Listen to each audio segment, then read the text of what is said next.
If you're anything like me, your schedule is packed. You're driving, you're cleaning, you're meal prepping, you're walking the dog, you're doom scrolling, and somehow still trying to consume books. Audible makes that easy.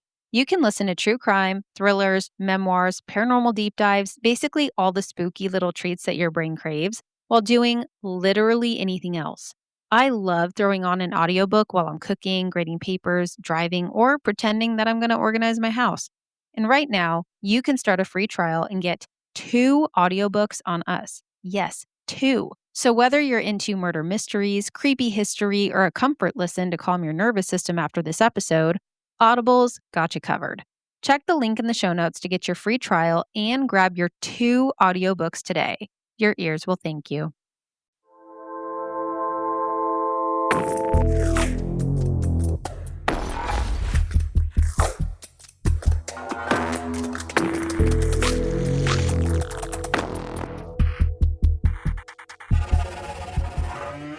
Hello, everybody, and welcome back. This is Suspects and Spirits, and I'm your host, Taylor Seraphin. And my voice is still gross. Sorry about it. Nothing I can do. Really though, you wish you had this voice. This is like sexy Phoebe Buffet voice, you know? You know what I'm saying? Do you remember when she tried to get people to cough on her so that she could get her sexy voice back? I love that episode. So yeah, not a lot I can do, you guys. It's just comes with the territory of working in a germ factory. I hope you're all doing well though, staying positive, hydrated, well rested. I hope you enjoyed the Super Bowl, ate some good football food. I'm recording this before the Super Bowl, so in the future, I hope you enjoy yourself. Go Pats! I hope you kick some ass. I do think that they will win, or at least I hope they'll win. But yeah, hope you're enjoying all the good things. Speaking of good things, I just found out that there's a haunted house in Tucson that literally has like a haunted flag on the for sale sign. And I am obsessed. I saw it the other day and then like 10 people sent it to me this week and tagged me in it. So thank you for caring so deeply about my haunted obsessions. I truly feel seen. And yes, I need to go there immediately. It was built in 1898. We love a Victorian home. And the woman who used to live there shared her story on TikTok. Her handle is Beth Dolgner. Hopefully, I'm saying that right. I'll spell that for you in the show notes, or you can just search Haunted Victorian Home, Tucson, Arizona. And obviously, now I have to go buy it. I have to go put in an offer, and I'll just make the commute every day for the love of all things spooky. Just kidding. It's insanely expensive. We're talking like 990K. And fun fact, I'm not a millionaire, in case anyone was wondering. Just a teacher who indoctrinates children to be kind to others. But Tucson actually has a ton of haunted spots that people don't even realize. Like Midvale Park has a lot of areas and homes, actually. Hotel Congress, Rialto Theater, the U of A. Just lots and lots of spookiness out here. Arizona has some wild history. So honestly, I'm not surprised. And the place I'm going to tell you about today, it has some wild history of its own. I had actually never heard this story before.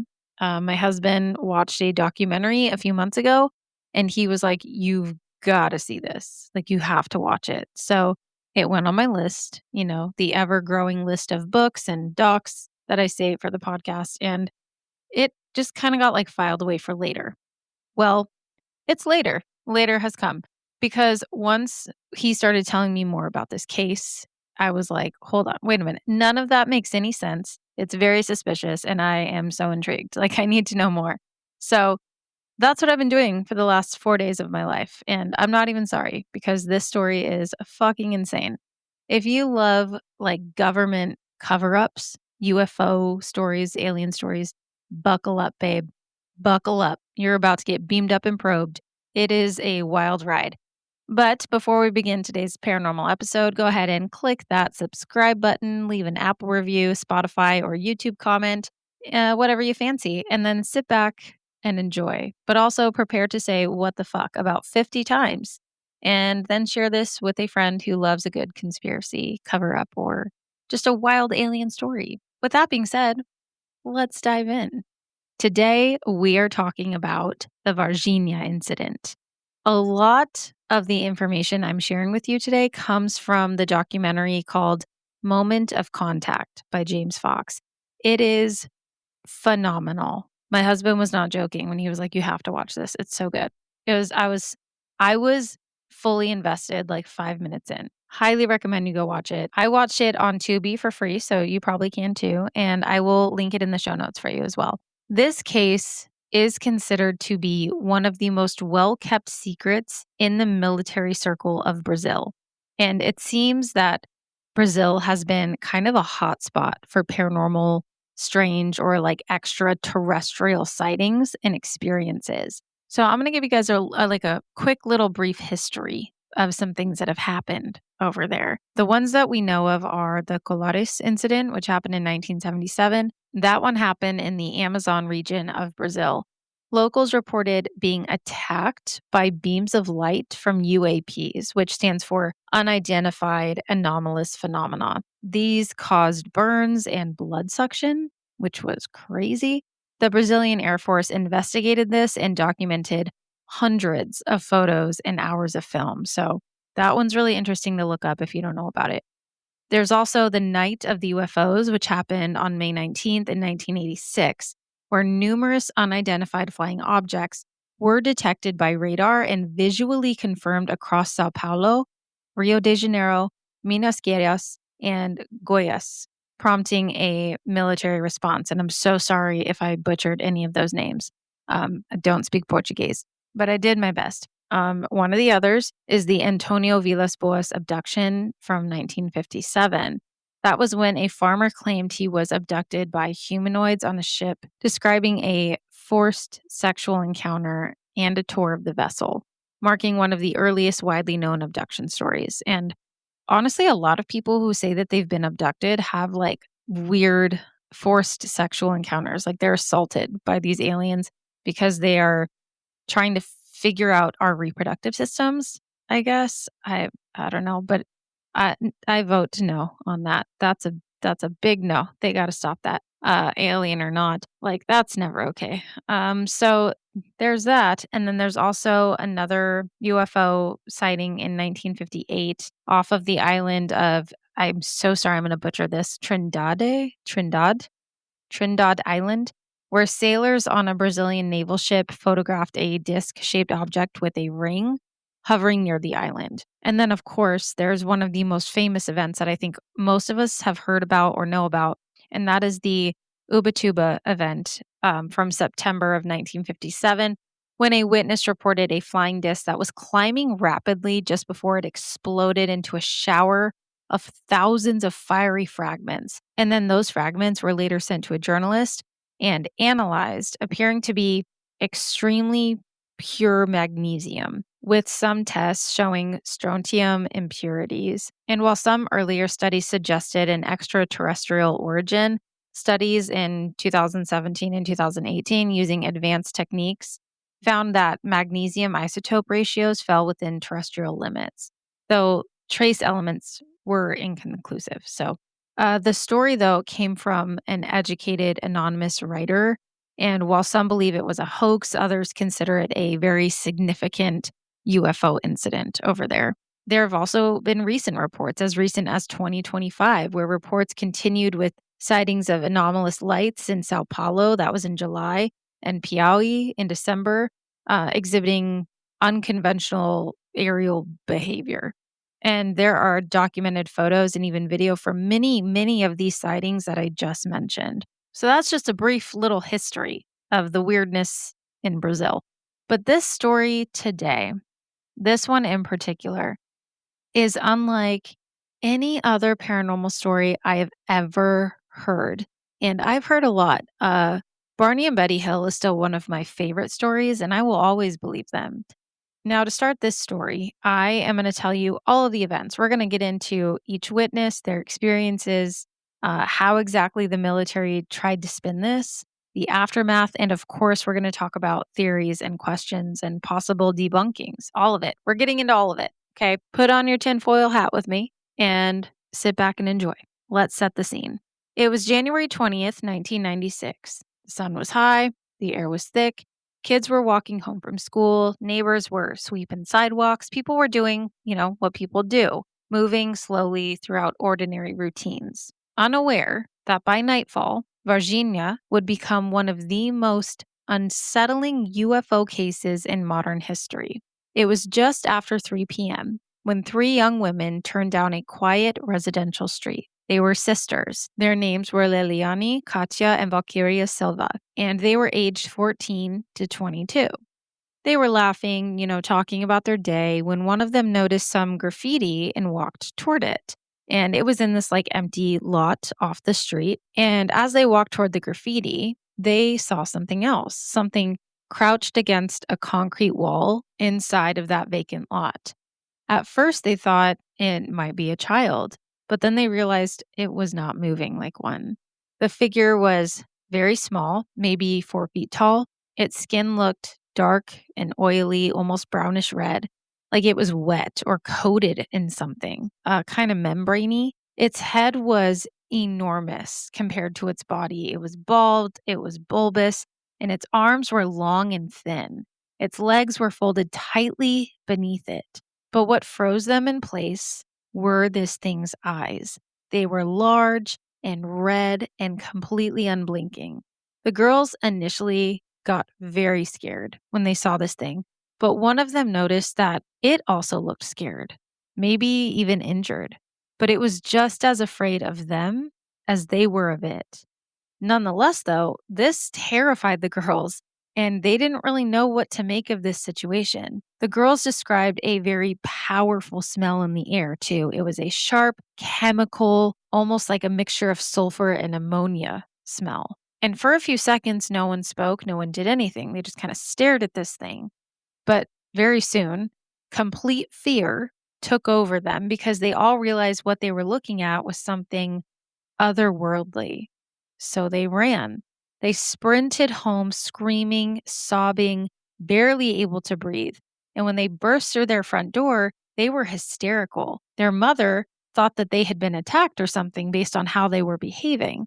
And through their tears, they tried to explain that there was something off the side of the road, off the street, in the lot, something not human. And being Catholics, they were afraid that it was something demonic. They told their mom it had a slit for a mouth and huge red eyes. So their mother decided that they needed to get in the truck and go see, what the hell these girls were talking about, like what's going on. And one of the sisters completely refused. She was like, "No, I will not go back. I am not going back there." She was completely terrified, but they convinced her to go with them. So when they got there, they stepped outside to look in this lot. And while the mother didn't see the creature, and neither did the girls, she did see footprints. She saw tracks that did not look human or like any animal that she knew of. This footprint had 3 fingertips, but they were much too large to be, a chicken or like a bird or something. She said that she smelled that same sulfurous ammonia smell that her daughters had. It was still there in the lot. And so she grabbed her daughters and they left. It took hours to calm them down, she said. She also mentioned that even 20 days later, that smell remained like in her nostrils, that she washed her nose out with alcohol and water to get the smell out of it. It was very, very pungent. It's like it just stuck up in her nose holes. Now, during this time is when others began kind of like quietly admitting that they'd seen something strange too. Someone in town said that they noticed a creature hiding earlier near that same wall. And word, of course, started to travel very, very fast. Within hours, the entire neighborhood was buzzing. But this was only the beginning. This was the tip of the iceberg. Because while these girls were trying to calm down, something else was happening across town. Multiple residents began reporting strange objects in the sky. People described seeing low flying crafts wobbling through the air, moving erratically, almost like they were struggling to stay afloat. Farmers on the outskirts of Varginha said that their animals became agitated, dogs were barking nonstop, livestock was panicking, and that this thing in the air was shaped like a cigar. Several witnesses claimed that they saw something descend behind the nearby hills. not like streak across the sky, but descend, like it was losing altitude, maybe losing control, and it was going to crash. And this is where we meet Carlos de Sousa, the man who witnessed the crash. According to Carlos, he was traveling from Sao Paulo and going to meet up with some friends to fly ultralight planes. I don't know what that is, but that's what he was doing. And when he saw this thing in the sky, at first he thought it was just a regular aircraft and it looked like it was losing control, and he saw it heading for the field. He was very concerned that this was an aircraft carrying people, right? It's like this could potentially be very bad. In the documentary, he ends up picking up a cigar-shaped stick, and he shows how it soared in the air, losing altitude, and how it made its way to the edge of the road where it made a 360 turn, attempting to redirect itself. And then that's when the engine died and it crashed in the field. Now, like I said, he was very, very worried that this was an aircraft and that people were inside and that they would be injured. So he pulled off the road and he rushed over to help. But what he saw was not an airplane. It was not a jet. It was a massive craft, unlike anything he had ever seen. He said the ground was charred around it, and there were pieces of what looked like aluminum debris everywhere. He said that he was standing there looking around, just like awestruck, picked up a piece of this aluminum, and he crushed it together with his hands, completely shocked at how flexible it was. And then he kind of just tossed it back onto the ground, and it bounced back to its original shape, similar to how you may extend and retract like a slinky. So this made him wonder what the hell this thing was. He said it was the size of a small school bus. He described it as a minibus. Carlos realized that there were no people around. He said it smelled like ammonia and sulfur, and the smell was extremely strong. And he stood there just staring at this thing in front of him. And that's when he saw military trucks heading his way from the road. And before he knew what was happening, there were military men running onto the field, screaming at Carlos to get away, like pushing him and being very aggressive with him. He put his hands up and he was like, "What's going on? Like, what's happening?" And one of the military men pointed a gun in his face and told him to leave. This obviously terrified Carlos. So he left right then and there. He was like, "All right, you don't got to tell me twice. Bye." So he was completely dumbfounded at what just happened. Now, it's very important to note that when we're seeing Carlos in this documentary, this is the first time in 26 years that he has come forward to talk about this. He did initially talk about it after it first happened, like within that week. But after that, he completely disappeared. He stayed silent. He would not speak about it for 26 years. And that's because, according to the documentary, about a week after this event took place, Carlos had gone to get coffee when he was approached by tall men dressed in black suits. They said, "Are you Carlos de Sousa? Married to your daughter is..." And they proceeded to describe very intimate details of his life to him. And when he finally asked, "What is going on? Like, who are you?" They wouldn't tell him. They wouldn't tell him anything about who they were or where they came from, but they did scare him because they said, quote, "You didn't see anything. You shut up. Go away. If someone asks you, you don't know anything. And if not, things are going to get very weird for you. So get out of here." End quote. Now, this obviously terrified Carlos, and he said that when the men left, he did not see any license plates on their vehicle. So he had no idea where they came from. He couldn't get a plate number to figure out who this was or make a police report. And even if he wanted to, what is he supposed to say? You know? So this is when he made the decision to not speak about this anymore, ever, to anyone. Carlos, like I said, had initially talked about it. He had actually given an interview after the crash in 1996, and it's on video. You can go look it up. But until this documentary, he had never spoken of it again. Now, there's a very important part in the documentary where James Fox, he and his team take Carlos to the site where the crash occurred, or they tried to. It had been a long time, 26 years. So he was starting to get a little frustrated in the car that he couldn't remember. Carlos couldn't figure out where to pull off the road. He said that things looked very different now, things had changed. He mentioned that there was a white house and trees and that it was in a big field. So they kept driving. They kept driving that route. And he finally asked them to pull over. So they get out and they explore. But again, Carlos is like, it looks different. There's supposed to be trees over here. Um, I don't know. And this is when one of the team members was like, I'm going to go, explore down here. And he went down further where there were a bunch of trees. And after a little bit, he started walking back up to Carlos and James and everybody. And they asked him if there was a house down there. And he was like, yeah, there's a white house. So Carlos decided that he needed to go down there to see if it was the same house and the same part of the field. And you guys, once he got over this hill, he started running and saying over and over, here, here. He was going, aquí, here. It happened here. He just repeatedly said it over and over. He even got down on his hands and knees, touching the ground. And that's when he picked up that stick and was showing them, how the craft was moving and what happened, explaining the flexible aluminum. And he was so emotional. He's talking about this, saying it's here, and there are just tears streaming down his face as he spoke. And even James Fox was getting emotional listening to him and watching him. And when I tell you guys, this was one of the most genuine and impactful and sincere moments of a UFO documentary I have ever witnessed. This man, Carlos, was completely ridiculed and tormented for 26 years by even his own family for talking about this and for interviewing about it. They were telling him he was crazy, and all of this emotion just poured out of him when he finally got to the site. He had not been at this site since the initial incident, and you can tell this was a big moment for him.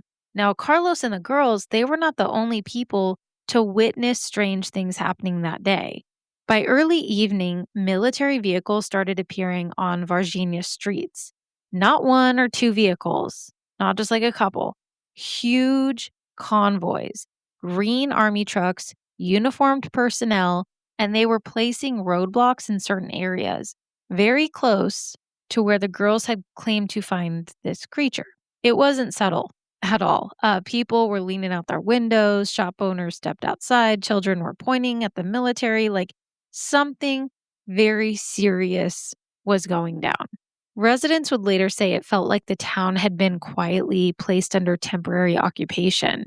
In the documentary, they even go as far as interviewing the mayor, who says he 100% believes that this story is true and he has no reason to doubt it. Apparently, one of the girls who witnessed the creature was his nephew's girlfriend at the time, and he knew the family very, very well. He knew their beliefs, and he said that their accounts were genuine. And I agree. I mean, they show original footage of when the girls were interviewed by news stations and stuff because, like I said, word traveled fast. People found out about this and they wanted to know about this bizarre creature. So the girls were interviewed, and you can tell by their emotions and by their faces that they really were scared. They didn't know what to make of any of this. So, I mean, I don't know. I personally think that their accounts seem genuine. You might watch it and have a different reaction. I feel like you can usually tell when teenage girls are like full of shit. I don't know.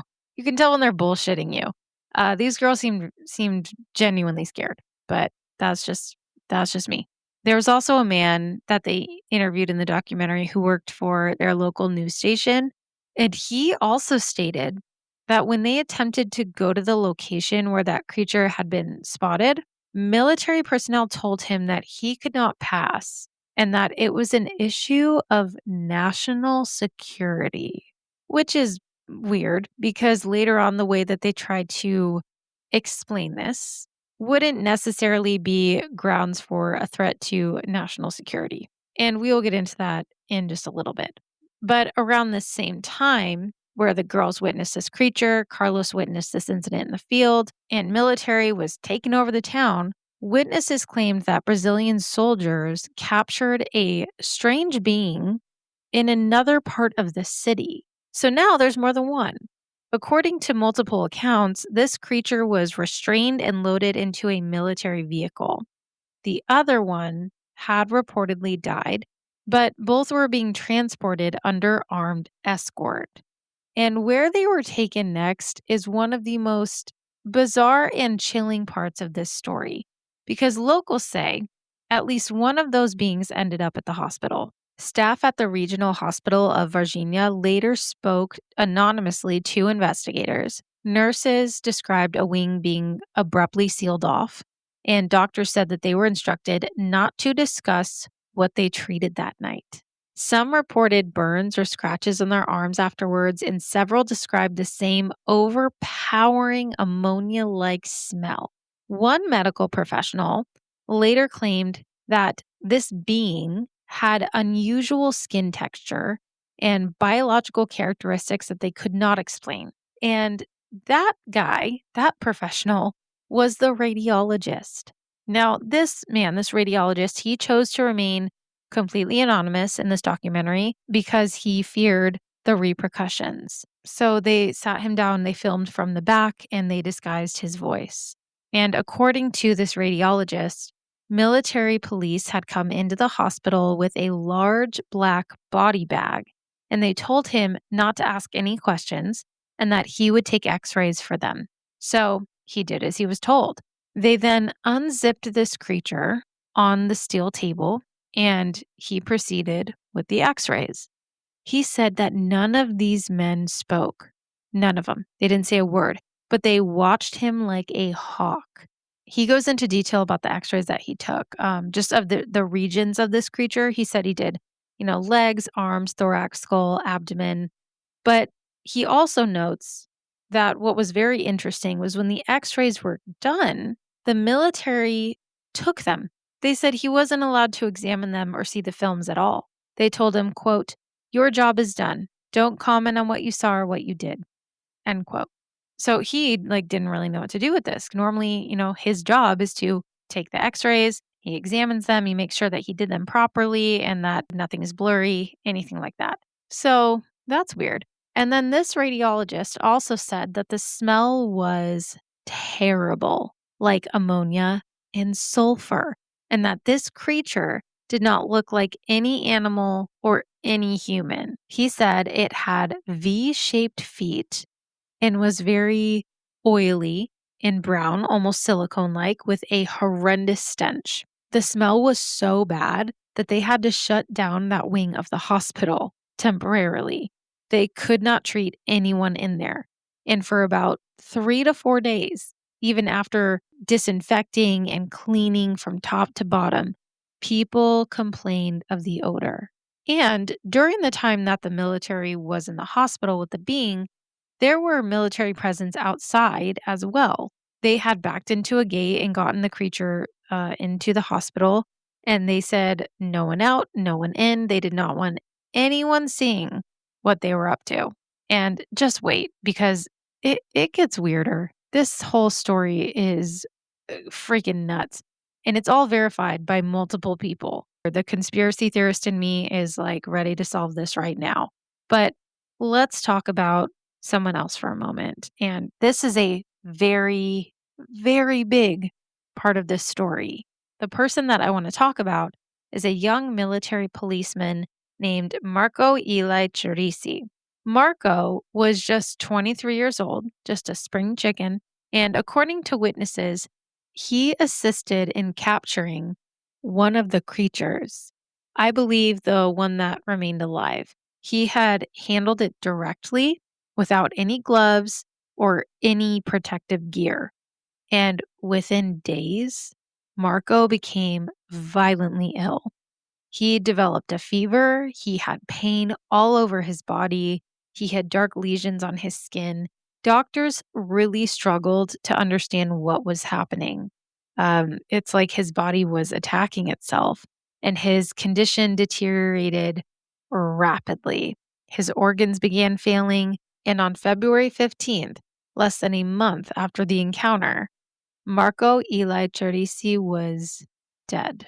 It was devastating. His family was so just beside themselves, and hospital staff reportedly described his infection as unlike anything they had ever seen before. His family was told that it was a routine bacterial infection, but his sister, who has his death certificate and his records, did not believe that then, and they still don't believe it. There were some strange substances found on him, like in his bloodstream when they did tests. Now, in the medical report, it states that he only had 8% of fine grained neutrophils, which caused a release of granular toxins. And there was an unidentifiable substance in his bloodstream, according to the reports. If you're wondering what neutrophils are, they are a type of white blood cell. And on most, lab reports, neutrophils make up about 40 to 70% of your white blood cells. So the fact that he only had 8% is well below the normal range. That's called neutropenia. When we see this, typically it's temporary and it's due to like a viral infection, certain medications, vitamin deficiencies, autoimmune diseases, even bone marrow suppression or like significant stress on the body can cause this, but not to that degree necessarily. And then the granular toxins, those are like little chemical weapons that your white blood cells carry. So those neutrophils, they contain tiny packets called granules. And when your body's under attack, those granular toxins go to work to destroy the invaders. Their job is to kill bacteria, fungi, or viruses, or even to clean up infected tissue or just signal other immune cells. So, Marco, an extremely healthy 23-year-old, after interacting with this creature, his body completely shut down. That's a little weird. He did not have any prior sickness, no known health complications. He was healthy as a horse. But the military said it was just a coincidence. They were like, nah, he didn't handle any unknown creature. And if he did handle a creature, it was probably just a monkey. They were like, those girls, they probably saw a monkey and they got scared. Or perhaps it was a homeless person crouched in the alley and it just spooked them and they ran off, creating this crazy story. So if Marco came in contact with anything, that's probably what it was, right? That's what they said. My question is, since when do military police get orders to capture a rogue monkey or homeless person? And why also would you take a monkey to a human hospital? And don't worry, we'll get into that as well. But I have more for you because this story is like an onion. You got to keep peeling back those layers. If you've listened to this podcast for more than 5 minutes, you already know my nervous system lives on the edge. That's why I love Rise. Between being a mom, a teacher, and a full-time researcher of all things sinister and spooky, I need energy that doesn't come with anxiety. My therapist says I have plenty of that already, which is why I love to start my day with Rise. Rise is a mushroom coffee blend that gives me focus without the jitters, and it actually helps me quiet my ADHD brain. It lifts my brain fog and somehow even made my gut health way better. We love a multitasking beverage. I usually drink it in the morning before I sit down to research or record, and it helps me stay clear-headed instead of wired. I like to add a little cacao powder, a sprinkle of cinnamon, and of course, my favorite creamer. Then suddenly, it's a delightful little cup of emotional stability. Rise isn't just coffee. It's gut health and nutrition that your body actually craves. With lion's mane, cordyceps, reishi, shiitake, and turkey tail, you'll be saying, holy shiitake, I can actually focus because these mushrooms help maintain focus throughout the day. They help maintain your stress levels, and they even boost immunity while clearing up that pesky brain fog. So if you're trying to kick your caffeine habit or you just want something that's genuinely better for your nervous system, head to the link in the show notes and use my code Suspects and Spirits Podcast 15 to get 15% off your first purchase. What have you got to lose? Again, that's Suspects and Spirits Podcast 15 to get 15% off your first purchase. Your lizard brain will thank you. Now, Marco, unfortunately, he passed away, but his partner that day, the man who went with him to get this creature, his name was Eric Lopes or Lopez. I'm not sure. It's Lopes. It's said both ways in the documentary. So this guy, Eric, no one has heard from him since all this happened. The family never got a statement from him, and he went completely AWOL. However, James Fox was able to get a corporal and his son, who was a lawyer, and the mayor's blessing to track down this guy. Now, I think, like, morally, this is a very gray area, right? I understand you want your story, but this guy obviously doesn't want to be found. But they're able to get his whereabouts. And when they finally track him down, they pull up to this house. Obviously, it's in an area that's very secluded where no one wants to be bothered. And they see a man kind of hanging out of the window of this home, telling them to get off his property or that he will, quote, remove them with bullets, end quote. Now, me, I'd be like, "You know what? You're so right. I'm really sorry. I will leave right now." But they're on this man's property. They're talking to him. He's hanging out a window threatening to shoot them. And they're trying to reason with this man. They're like, "Hey, can you just tell Eric we have a question?" Because they're assuming that this guy's an Eric, that it's just a friend of his. So they're like, "We just have a question." And he repeats to get off the property before they get shot. But James Fox is like, I don't speak Portuguese, so I know what's going on. Tell him I want to know if Eric Lopes will ever come forward. And the guy goes, I am Eric Lopes. And they all just look at each other. No one has seen this dude in like 30 years. He is a recluse. He doesn't talk to anybody. He will not go into town. No one sees him. And they just talk to him. So even though they're right there and they have him, they decide that they have no choice. They have to leave. And I mean, they did trespass on his property. So he had every right to be like, get the fuck out of here. But James Fox was stunned. And he was like, listen, if this guy had nothing to hide, he would probably be more open to conversation or like explaining his side of what happened.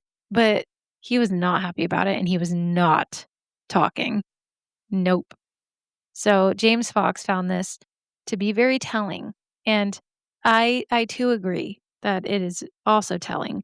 Because, yeah, I mean, if you don't have anything to hide, you would just talk about it, right? You just talk about what happened that day. Like, oh, yeah, it was a monkey. It was so crazy, but just a monkey. So we'll never know. We'll never know what he has to say. You guys, there's so much to this story. There was a very well known family and well respected family who witnessed that cigar shaped UFO in Varginha that very day as well, like when all of this happened. And they initially had canceled their interview for this documentary. They had to be convinced to be in the documentary and share their experience. They really wanted to, but they also wanted their faces blurred. So they kind of talked with them and they convinced them. They were like, hey, we'll shoot this scene from behind you, we'll blur your faces, and then you can explain your story. So they agreed. And they explained seeing a cigar shaped UFO after getting a motorcycle delivery. The man in this interview says his daughters were very, very scared seeing this thing moving around erratically in the sky and that they had no idea what they were witnessing. But after this experience, the man said that NASA came to Varginha along with military police and that people just showed up at their home dressed like civilians to ask them questions about what they saw. It was all very, very strange. This man said, quote, I don't know why God gave me this opportunity. It was real. It happened, end quote. After speaking with them, James Fox also spoke with the director of air traffic for the Air Force, and he told them about how United States Air Force planes, like multiple, came into Campinas, went to Varginha without the authority of the Brazilian government, and then returned to Campinas and then left. He said that they had to go to the hospital to transport something, and then they just left. Weird. Now, in this documentary, they spoke with another military personnel who was at the Essa military base that day that all this happened, who said that he witnessed a Navy helicopter landing on the school polo field. And he said when the soldiers got to the barracks, they were pushing a metal box from the infirmary into the barracks. This man's squadron was directly involved and he was told not to discuss it. So, for a long time, he avoided talking about it, asking questions, anything like that. He said that even their captain at the time, who was like a really friendly man, loved to talk with everyone. He had great relationships with all the members. He just up and left without a word after all of this. So, of course, everyone had questions, but they all had to just pretend like things were normal and not talk about what they saw or heard. Now, hopefully, you guys understand, but part of the reason I'm saying, oh, I'm bringing in another man or this person is because a lot of them wanted to remain anonymous. Many people are scared to speak out, with the exception of the three girls and Carlos revealing their identity. A lot of these people did not want to be on camera. So that's why I'm saying this person or this man. That being said, one of the most important witnesses in this case is a man that they decided to call Military X, who agreed after months and months of back and forth and safety concerns about being interviewed for the documentary. He finally agreed to be in it. The reason this man is so important is because he was the guy in charge of transporting the creature for the military.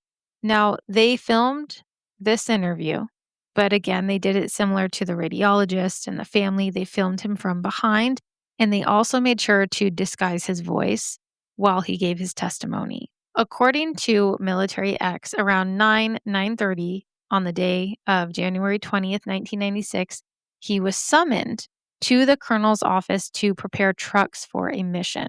They didn't explain what it was. They just said that they were going to Varginha. So he went along with S2, which was the Army Secret Service, and he followed them through downtown to the regional hospital. After that hospital, they then went to Humanitas Hospital, and they were ordered to back up into the gate of the hospital. When he went inside, he described a stainless steel table with a box, and that is where the creature laid. There were doctors, people with clipboards, all looking at this thing like they were scared of it. He said its skin was oily and it looked like silicone, and that he began to feel very scared about this mission that he took on. He was like, fuck, what did I just get myself into? He was in too deep, like a Sum 41 song. And he said that there was lots of tension in the room and that the foot of the creature caught his attention because it was shaped like a V. He mimicked the shape with his hand, and it's like, if I had to describe it, it's like the Spock Vulcan salute, you know? And just as he was realizing that he was in over his head, a member of the military fire department told him to leave. He said, leave, leave, leave. And he was like waving him away. And he said, as he was leaving, he noticed that to the right of the table, there was a man with a camera, but he never used it. He never saw him film anything or take pictures of anything. He just had it hanging from his arm. Now, James Fox found this interesting as well. So he asked him if there's any footage that exists of this creature. And Military X said, without skipping a beat, yes. He was like, for sure, yes, there is. He also said that on January 22nd, 1996, they drove the creature from the hospital to the Isa Army base, where it remained overnight. While he was there, a fellow military member asked him, what he saw. And he was like, oh, I don't know, maybe it was a burned human, like a burned person. And the guy said, that's not what you saw. Now, Military X, not realizing that maybe this man had seen something too, that man then said, what I saw was supernatural. Everyone, all members of this squadron, this military unit that knew about this creature, were scared to talk about it because they were told that the punishment would be severe. He did mention that there are some things he doesn't know and can't confirm, but that there were rumors of the creature being taken to the US by the Air Force, by the United States Air Force. Now, James Fox, he mentions, and I agree, that this is some of the most compelling testimony in this story. And I got to tell you guys, like, you need to watch it. You need to watch it to fully understand and see the impact that this had on the city and its people. It is wild. And I really have no reason to not believe them. Like, who am I to say that their experience isn't valid? I wasn't there, but their testimonies all sound very genuine. And the fact that people are scared to come forward is very telling. So, let's talk more about why they're all scared. Because meanwhile, all this crazy shit's going down, and Brazilian authorities quickly move to control the narrative. Officials announced that there had been no extraterrestrial encounter. They claimed that the girls had mistaken a disabled homeless man for a creature or a monkey. They said that the military activity was completely unrelated and totally normal, but suggest that any animals captured were just ordinary wildlife.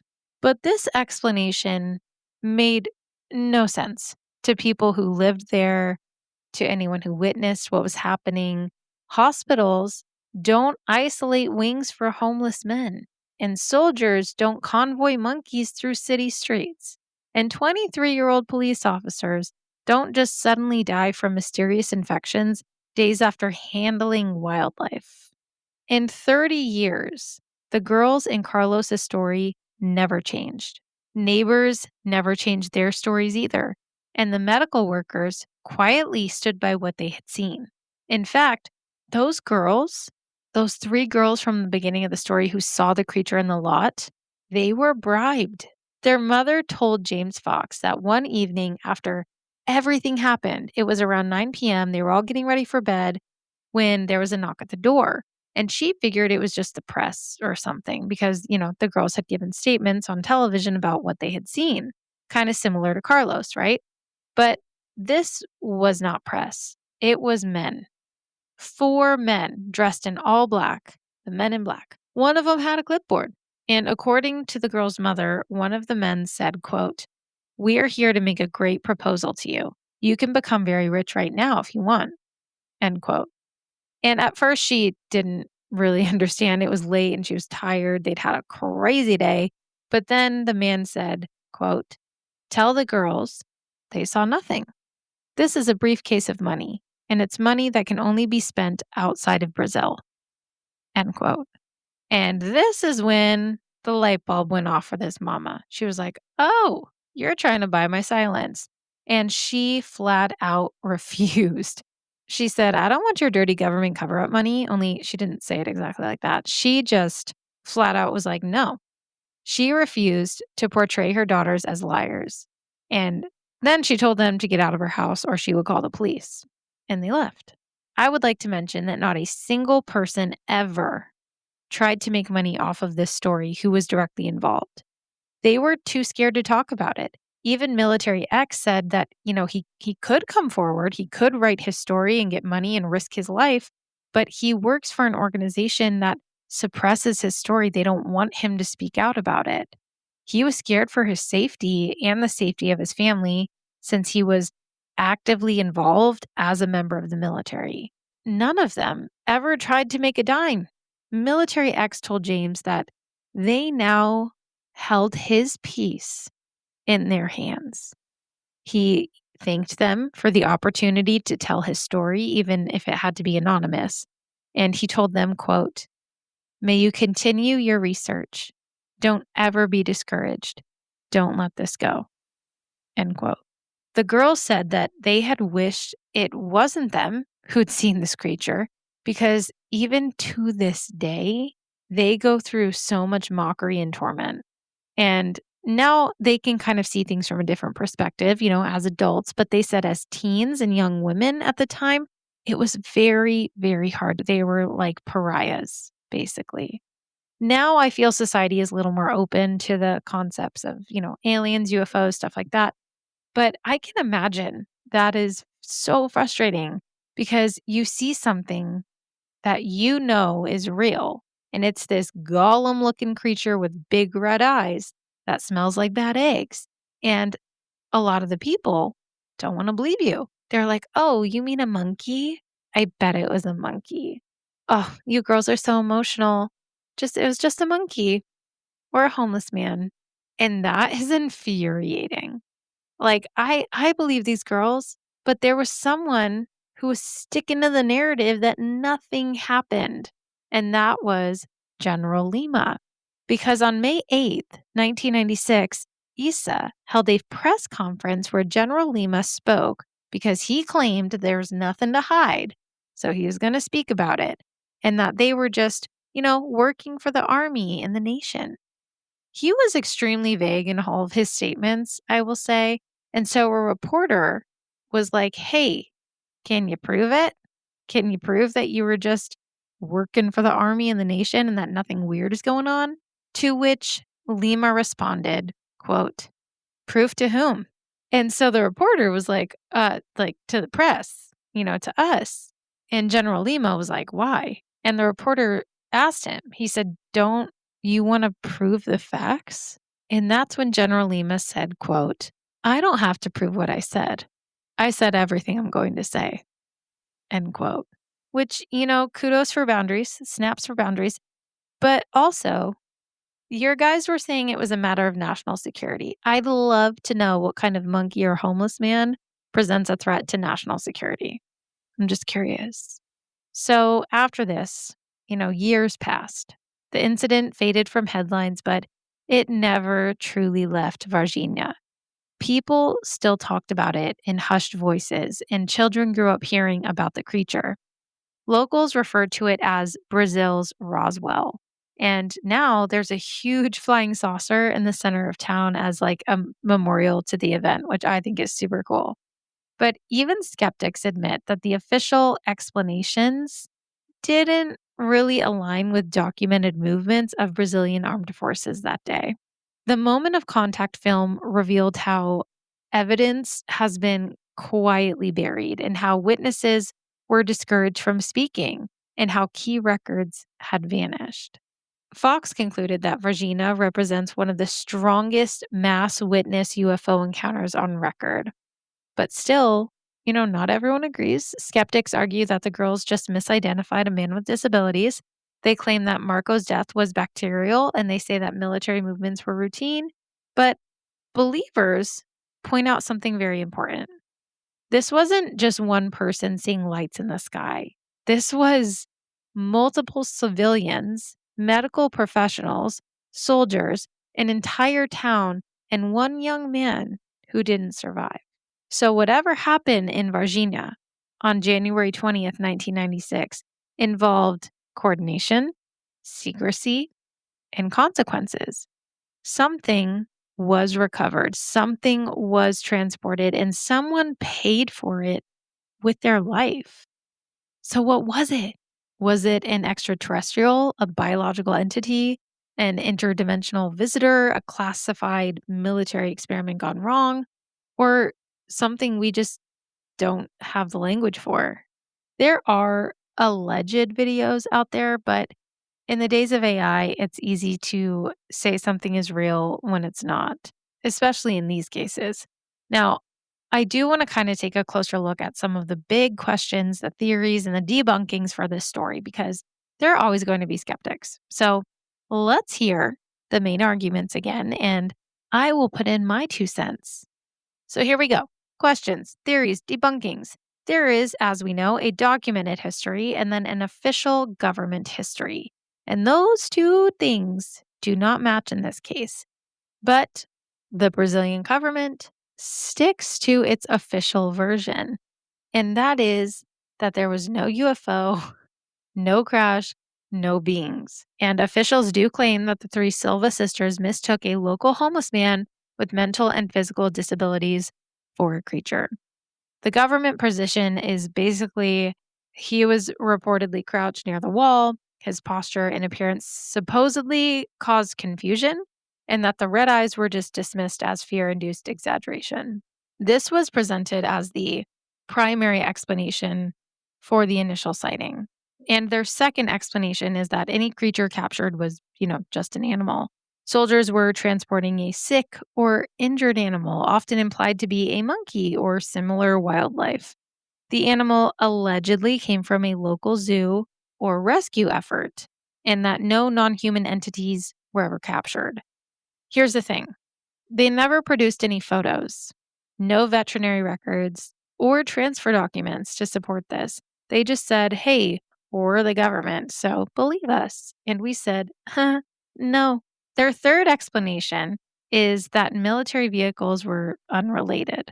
Authorities acknowledged military trucks in the area, but they said that the movements were routine and that no special operation was underway. The timing was just coincidental. Despite many civilians reporting convoys and road restrictions and literally being threatened if they attempt to go near the isolated areas. And a lot of people said that military presence like that wasn't really like a thing there. They didn't just have military rolling through the streets like that ever. So it was very concerning for a lot of the civilians. Well, the officials denied any hospital lockdown, any sealed wings, any non human patients, and they claimed that hospitals were operating normally and that no extraordinary medical cases occurred that day, except we know that the x-ray tech who was too scared to have his face shown has a very different story. And then, there's the Marco Eli Chorisi, who died of a quote common infection, end quote. Military police say that yes, he did die weeks later. This is not disputed. But the government's explanation is that his death was caused by an ordinary bacterial infection. It had nothing to do with any operation or exposure, and no unusual pathogen was involved. They rejected claims that his illness was linked to handling anything unusual. But like I said before, according to his sister who had his death certificate and his records, there were some strange substances found on him. So that's it. That's the official story from the government. So, in summary, they say the girls panicked over a homeless man or a monkey. Soldiers were moving an injured animal, which when has that ever needed to happen? Hospitals were normal. A young officer died coincidentally, and that there are no UFOs, no beings, no cover up. All these locals just have the same story, but you can't believe locals, right? Only the government. I think our government has shown us pretty recently and also in the past as well that that's not necessarily true. So people don't really buy it. Not because of aliens, but because hospitals don't isolate wings for homeless men or monkeys, and that military convoys don't escort zoo animals through cities. Doctors don't later report chemical smells in sealed rooms for routine cases, and healthy 23-year-old men don't usually die from a common infection. Just why? Why would it take soldiers to move an injured animal? The short answer is that it just wouldn't. Like if it was an injured animal in Brazil, and basically everywhere, the job would usually fall onto the municipal animal control, wildlife rescue, environmental agencies, veterinaries or zoo staff, not armed military convoys. Animals don't get brought into human hospitals under military guard. They go to the vet. We once had a whole ass bear just running around Fry's in Oro Valley this past year, and not a single person was like, call the military. No, he is a cute little baby just trying to get to the honey aisle, I'm sure. No one freaked out. And you know who was called? Animal control, game and fish, not the police and the military, which for the Varginha case can suggest one of two things. It either was not an animal or it was, but the handling happened in a way so irregular that officials don't want scrutiny. But I mean, neither option inspires confidence. So now let's break down why the homeless man explanation doesn't hold up the Varginha incident. Problem one is that the girls independently described a huge bald head, large red eyes, thin, almost spindly limbs, brown, oily skin, a strong ammonia or sulfur smell. They also said it was crouched unnaturally, almost like folded into itself, not slumped or sitting or crouched. Three people don't hallucinate the same anatomical details at the same time. These weren't like little kids. One was 22 years old, and they've never changed their story in 30 years. Problem two, locals later identified the actual homeless man, and this part does matter, Residents eventually figured out which homeless man that authorities were referring to, and neighbors said that he was known locally. He did not resemble the described being. He did not have red eyes. He did not emit chemical odors, and he was not bald with an enlarged head. So, in other words, people in town knew the man, which is common in smaller or, mid-sized cities. We tend to know our homeless population and we aren't afraid of them. Problem number 3, homeless men don't trigger military operations, which brings us to the biggest contradiction. Problem number 4, the explanation doesn't account for Marco. Why would a 23-year-old officer be physically handling a homeless man? Even skeptics struggle here because even if you believe every other official claim, this one with Marco, it doesn't fit. Like, why would a military police officer handle that? Just doesn't make sense. Something required military transport. I mean, just so many pieces to this puzzle. There were other civilians who saw UFOs that same day. I I personally think that there's something weird going on there. I would love to know what you all think of this one. And please go watch the documentary. It was called Moment of Contact. I will link it in the show notes. It's fantastic. It is so interesting. I would not be surprised if this all is true. Not at all. Nothing surprises me anymore. Maybe aliens should come down here. They seem to be far more advanced than we are. We could use some advancement. Maybe they have like an empathy or intelligence serum to give the human race. I don't know. Honestly, though, they probably look down here and they're like, wow, what a shit show. Well, you guys, that's all I have for you today. I hope you all have a wonderful time with your cleaning, your driving, your cooking, your disassociating, whatever it is you do when you listen to this podcast. Enjoy it. Be good humans. And as always, remember to trust your lizard brain. Until next time, goodbye.